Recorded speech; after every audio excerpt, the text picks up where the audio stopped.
What do you reckon? PR stunt? Did it serve its purpose? Did it make you want to vote for her? No.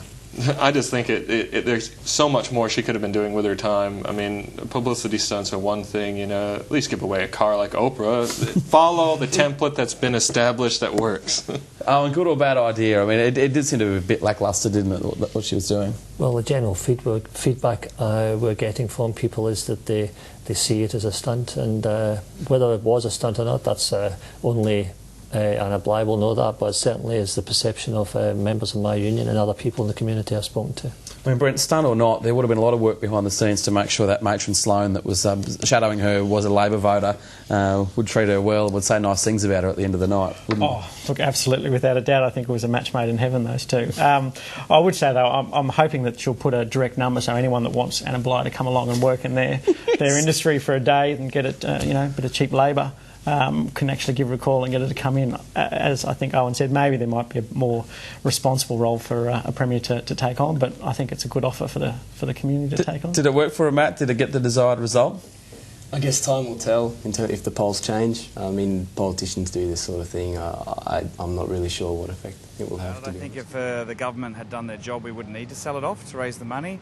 However, I think we need to find the highest and best use of the asset, and if that means it can be more productive in private hands, then so be it. As long as it doesn't, we don't lose core infrastructure that's available to all Queensland citizens.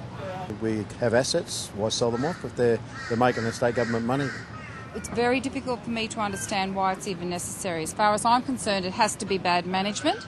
And as regards to this floating of Queensland Rail, anyone who's ever travelled on bloody Queensland Rail wouldn't buy 2 bloomin' shares in it in a fit.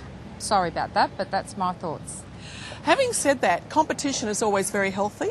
Competition between companies and also with the government can be a very healthy thing.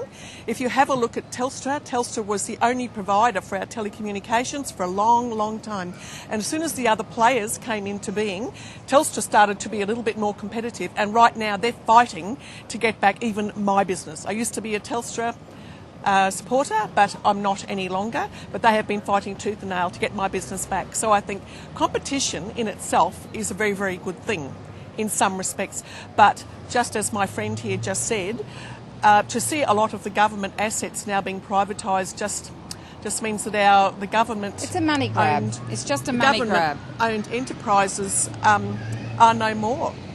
They're just out there for anybody and everybody to buy up. It's just... we don't really know who owns us anymore, to be honest. We don't even know which countries own which bits of Queensland anymore. It's become so bizarre. I think that is the saddest thing too.